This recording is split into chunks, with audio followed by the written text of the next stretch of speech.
Hey guys, welcome back to my channel. So in today's video, I'm going to be showing you how to make some gingerbread cookies. Gingerbread cookies are always like my favorite, but I've never made them before, so this is going to be a first time. So I'm going to show you the ingredients with the measurements, and then I'll go through all the steps. Okay guys, so this is all the ingredients with the measurements. So you're going to need 3 to 3/4 cups of all-purpose flour. Wait, 3 and 1/3 cups. My apologies. 3/4 of, hang on, let me check back to see the exact measurement for that because I did not write that down. Okay, so that is 3/4 teaspoon of baking soda, 1/4 teaspoon of baking powder, 1 tablespoon of ground ginger, 1 tablespoon of ground cinnamon, half a teaspoon of ground cloves, 1/4 teaspoon of ground nutmeg, half a teaspoon of salt, 3/4 cup of unsalted butter, room temperature. That makes a big difference when doing something with butter and baking. I don't know why, but it just does. 10 tablespoons of packed dark brown sugar, 1 large egg, 1 1/2 teaspoon of vanilla extract, and then 1/2 cup of molasses. And then I will be on here for a minute so y'all could like either screenshot it or write it down, whatever you guys want to do, but I'm just going to give you guys time to do that. And apologies for the camera being shaky. I don't know why my hand's shaking, but it just is. So, and we'll see how these turn out. Hopefully they turn out good because gingerbread cookies are like one of the best to have during this holiday season. I know I'm kind of late to posting a holiday treat video, but better late than never, right? Okay, I think that gave you guys enough time to write that down or screenshot it or whatever you guys want to do. So we're going to go ahead to our next thing. Okay guys, so like I said I was going to show you guys the instructions before I go ahead to go along to the steps with you guys. Well, go through the steps with you guys. I literally don't know why I couldn't say that, but yeah, I'm going to show you guys the step-by-step and then go through it with you guys. Does that make sense? Yes. Okay.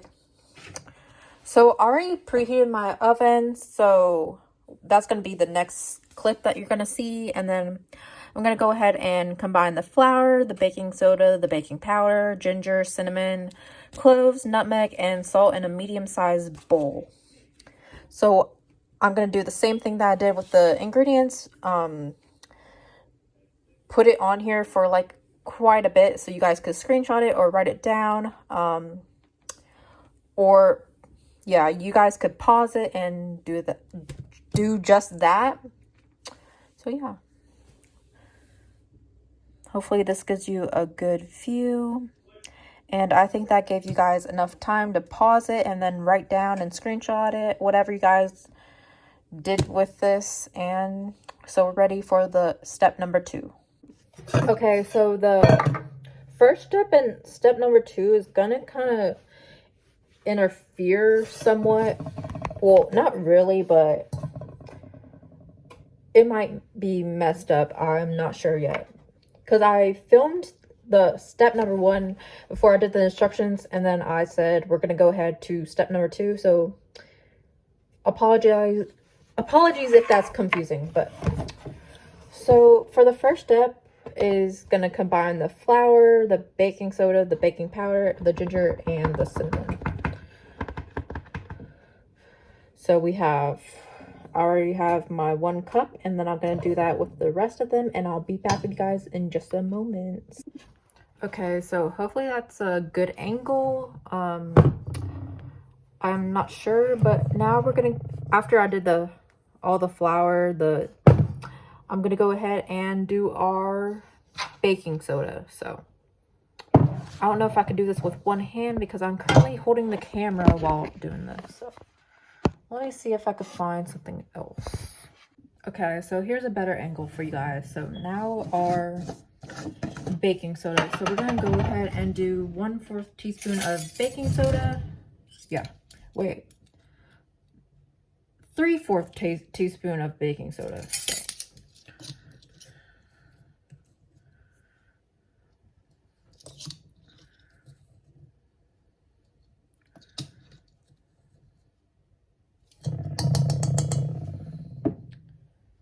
And now 1/4 teaspoon of baking powder. This is the brand that I'm using for the baking powder. Y'all could use whatever brand, but this is the brand that I'm going to be using. And I like it because it has this little edge, so you could level it off. Like when you get it like that, you just, you know, level it off. It's a very, very convenient. I mean, you could use a knife, but you know, it's just easy if like something you buy and you need to level it for something, it already has it. What else can we do? Okay, now ground ginger.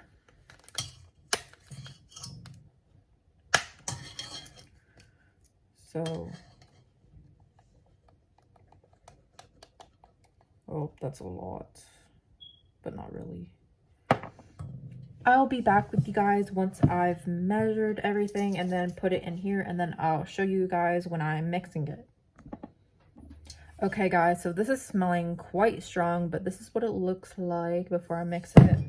And then this is just the brands that I use. I use Kroger brand for most of them. So I have the ground cloves, ground nutmeg, the ground ginger. This is very strong. Ginger, I don't know. And then cinnamon, and then we put our salt in this little thing. So yeah, now I'm gonna go ahead and mix this up. If you guys want a more detailed video with me doing everything, then I could do just that, but here I am gonna mix it.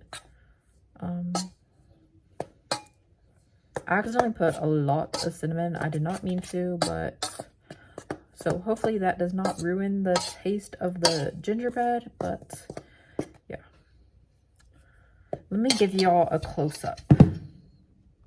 Here's a close-up after I went ahead and mixed it.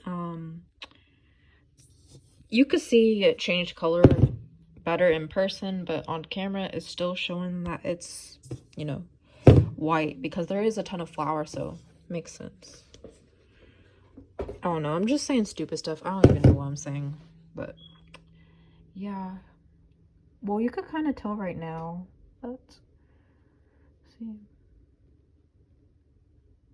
Okay, so now that we went ahead and combined the flour, baking soda, baking powder, ginger, cinnamon, cloves, nutmeg, and salt in a medium-sized bowl, we're going to go ahead and set that aside for now. And now we're going to go ahead to our third step, which is going to be creaming the butter and sugar together in a large mixer bowl on medium speed until light in color and fluffy. And then, so right now I'm just measuring my brown sugar. So I already have 1 tablespoon in there. I know it kind of broken up, but try to pack it as much as possible because that gets the most accurate measurement for brown sugar. So I'm going to go ahead and measure all the brown sugar out, and then I'll be back when I'm when I'm creaming it together. So here's our butter that I let sit out until it's like room temperature, and then I'm just gonna, yeah. Now I'm ready to go ahead and cream this all together. So I'm gonna probably put music over this part, or not. I haven't decided yet, but I'm just gonna show you guys me creaming it together.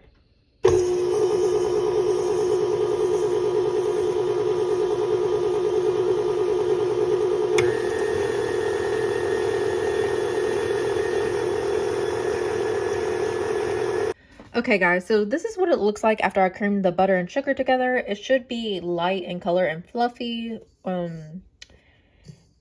This is the changing color that happened. I don't know how well to explain that, but yeah.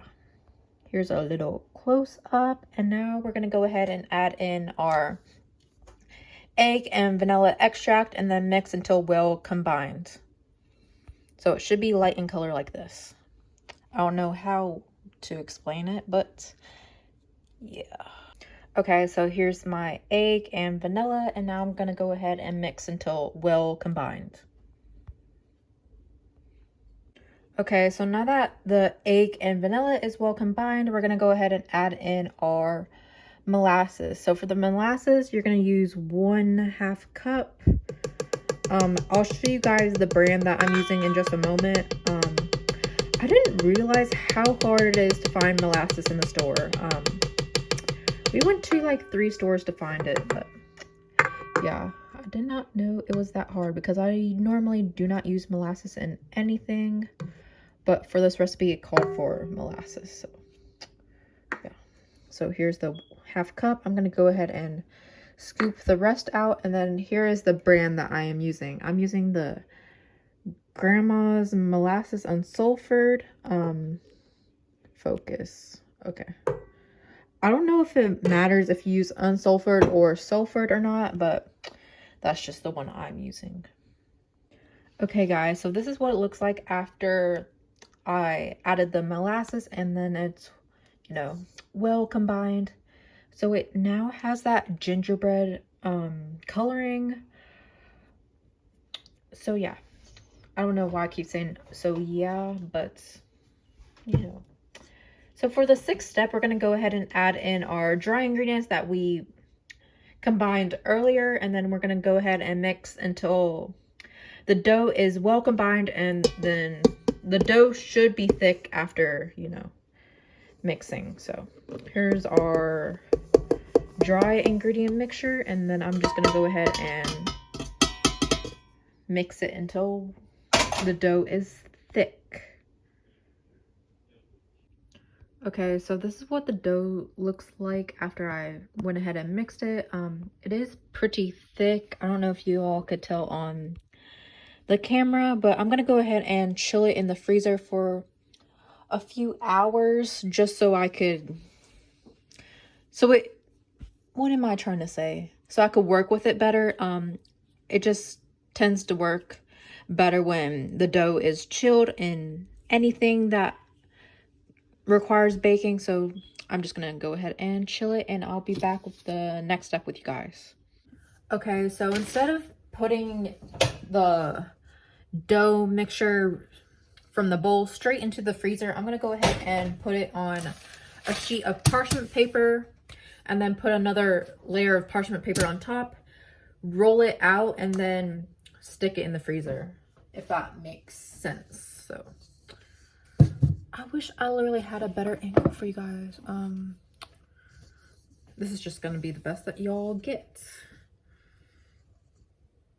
Hang on, I need 2 hands for this. Even though my phone's on the tripod, I need to focus. Okay, so I managed to get all of the dough onto this parchment paper out of the bowl. I did the best I can to get every single bit out of it. I mean, there's still some left, but it's the best I could do, and that's all right. So now I'm gonna go ahead and put another layer of parchment paper on top, and then use a rolling pin to roll it out. Okay, so this is how thick I rolled it. You don't want it too thin, because when you know, cut it out into your shapes and bake it, you want it to be even.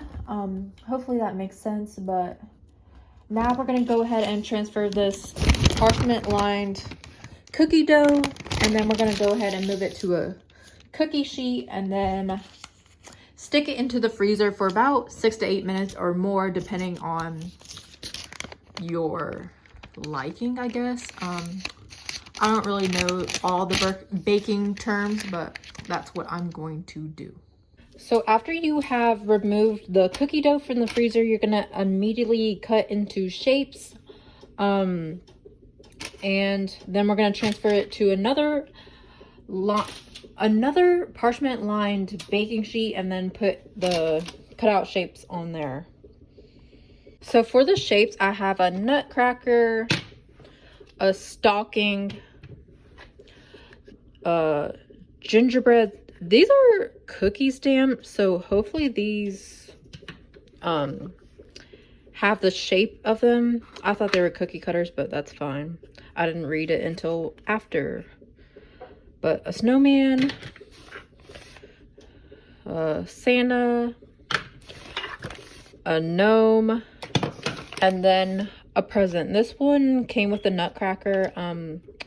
When my dad went to the store, there wasn't much selection, so he was able to find the nutcracker in the stocking. And then when me and my brother went to the store, we found the snowman, gingerbread, Santa, and gnome. So I'm going to go ahead and cut out my shapes and then transfer it to the parchment lined baking sheet. I just used the parchment paper that was on top of the dough, so I could just reuse it and not waste any more.